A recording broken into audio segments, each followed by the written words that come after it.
Hey, welcome. Again, this is Johnny, and we're gonna have a little fun, and we're gonna talk about mindset today. And you probably see this drill in my hand, and you're saying, "What are we at, Tim? Tim the Tool Show here." The days from back back on TV with Tim the Tool Man. Anyway, I've been wanting to do this, and this would be pretty cool. So hang on a second. I'll be right back.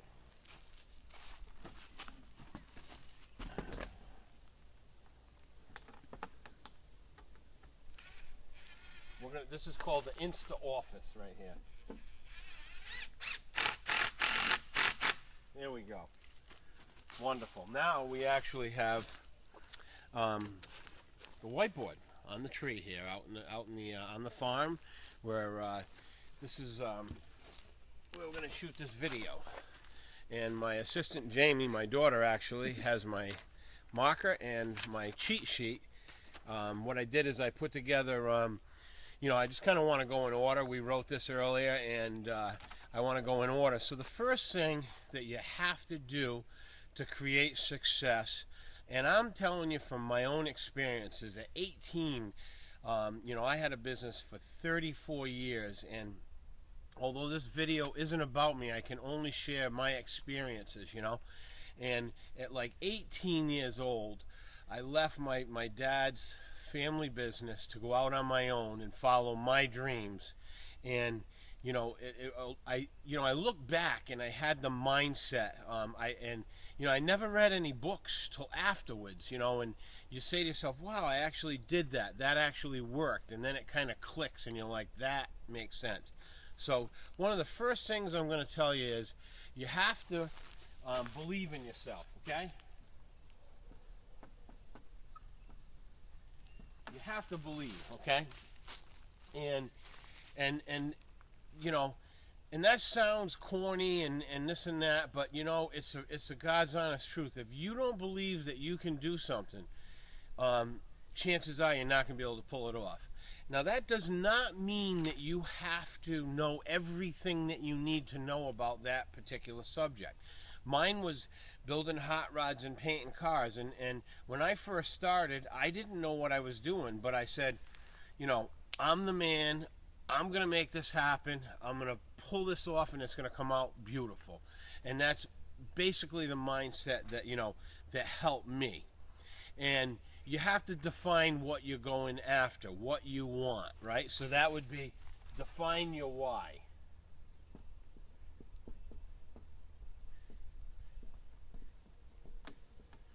Okay? Define your why. What do you want to do that is different than what you were doing? And basically, what do you have to eliminate to create what you're going for?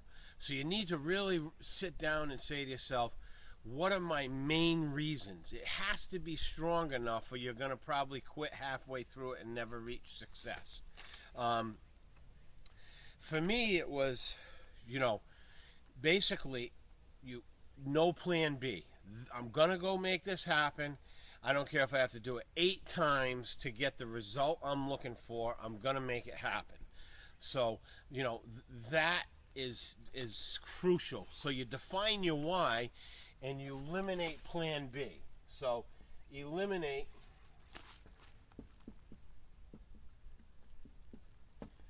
plan B. Okay? Now, and I just, I just went over that. If you eliminate plan B, you have to be successful on plan A. That is your only focus. All right? You need not to get in a rush. You have to slow it down a little bit, write down your goals, and take your time. Because if you have that mentality, when you do make a mistake, you won't be so difficult on yourself, and you'll be like, okay, I got to back up a little bit, or I got to move this way a little bit to make it happen, okay? You won't be so in a rush to get there, and then anytime you didn't get what you wanted, you're freaking out. That is so you slow down and be okay with where you're at. And you want to be coachable, okay? Now,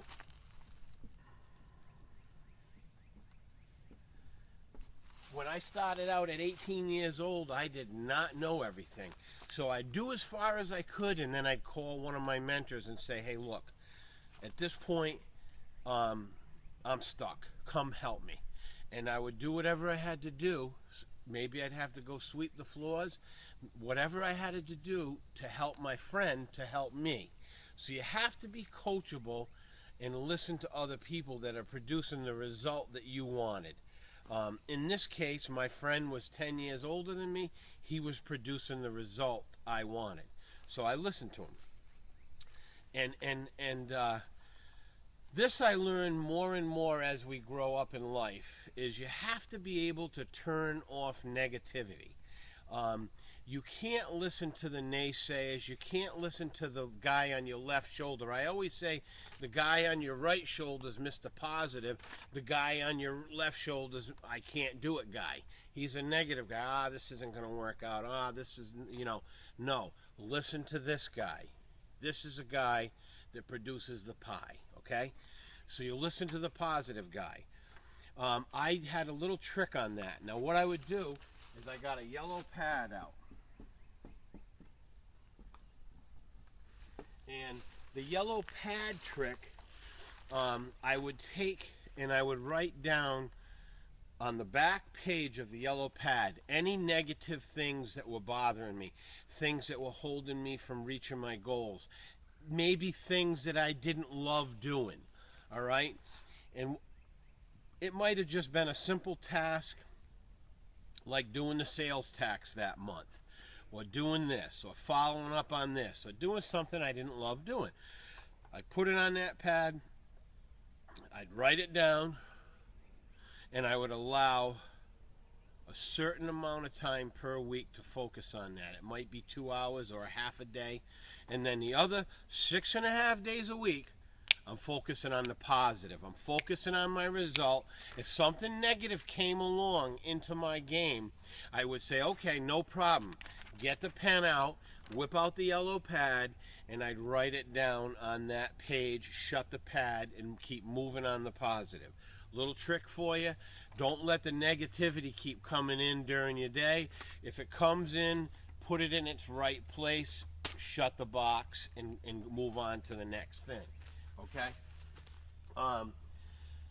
Another thing, and if you look around, I'm down here on my 22-acre farm, and I used to have a huge business where the traffic count, I had owned gas stations and towing companies, and we were always busy, always jam, and you just you could only sleep 4 hours a night, and you had no peace. Now I'm living down on my dream farm down in Florida, and the only time that I go into chaos is when I want to go into chaos. Everyone has a different reason and their why. This was my why. Have a hobby shop down where it's nice and not have to stress out with all the negative distractions. So, there's a way for everyone to come to their happy place and eliminate those distractions. When you can eliminate those distractions is when you can produce your best work, okay? And right now we're kind of talking here about producing results online. Well, the tricks offline and the mindset stuff, worked before computers, so that, we still follow these same basic rules, eliminate distractions. A lot of people, and myself included, I used to be, and I'll admit some of my shortcomings to you. I'm an honest guy. I used to be at the gym 6 days a week. I'd take 2 hours in the morning, first thing for myself. And I used to stretch out, do my cardio, do my strength training, and I'm getting back into it. And, we'll say life gets in the way, and the thing, you have to make you first. You make yourself first, and you start being able to reach for those goals and make them happen. If you always put yourself second, it seems like you never have time for those goals. So you got to put yourself first. And, if you're going to make excuses, make an excuse that you're number one and you're going to do this for your family or for your wife or your kids or yourself, if you're single, whatever it is, make yourself first. Couple good books. Think and Grow Rich, we've all heard of that. And it goes into great detail about how to work with people, how to mastermind. Got a few bugs out here. The other one is, which I'm reading right now, I read it like 3 times, is Cybernetics, and it's really awesome book on, and the thing is, you got to work on yourself daily. One of in my business that we're in, we have 8 core steps, and one of them is to, read daily. You got to put positive in if you want positive out. So, we're going to go into detail, in the next weeks to come. You're going to be getting emails from me for different subjects. Mindset is at the top of the game because, if you're on top of your mind, you got control of where you want to go, and you're nurturing it, you're watering it, you're reading daily, you're trying to better yourself. You're going to learn little tricks that you can share and implement in your business, and you will reach success. I can remember about 10 years into my career, a little quick story. I'm growing. I had made a $500,000 investment, and they closed the road in front of my gas station. Talk about the power of the mind. I says, I'm not going to fail. I'm not going to fail on my family. I'm not going to fail on my employees, which were actually my family. Okay, I'm not going to fail on my families that are working in the business. They need to eat too. And it's the power of the mind, being able to take the negative, write it down, get the people in place that are going to help you succeed and reach your goals, and let them know that you expect them to help you and what you need out of them. Write down what you need out of them and express that to them, and they'll surprise you. They will deliver if you're sincere, you're honest, and you have goals that you're out to help people. I hope that helps. This is only the first training. We're gonna go into, you might hear a little more mindset throughout the stuff, the modules that I'm going to kind of be releasing to you, because it's a daily part of everything. I hope this video helps. I hope you understand that I'm going to be sharing what's worked for me. I don't mean to be telling you what to do. I'm just sharing what worked for me, and it's up for you to decide if it makes sense to you. Make it a great day. John Russo. Till next time. Thank you.